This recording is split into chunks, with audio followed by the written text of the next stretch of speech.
The top shot in golf is a very irritating one, but one that every golfer in the world has suffered from. It's actually quite easy to understand what happens, and therefore it's going to be quite easy to correct.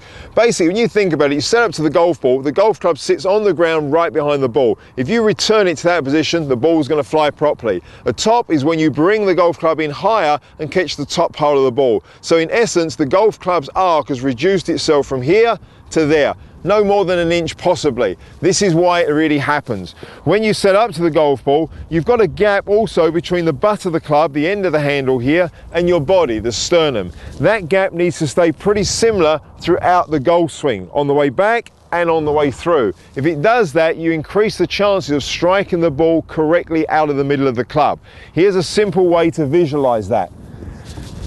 This is what we call the mid-circle hoop in CGA. So this hoop represents the mid-circle in the swing. The hands will travel on that hoop and that circle going up and down, both sides of the body. Here.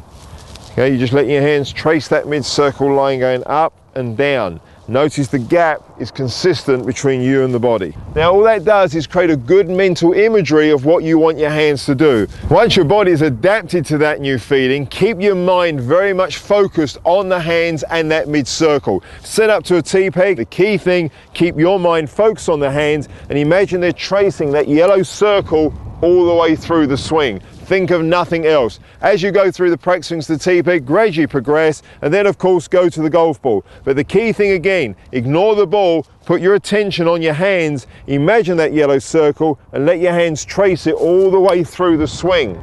As you do that, you'll start to strike the ball much more consistently out the middle of the club, and the top shot, well, you won't even remember it.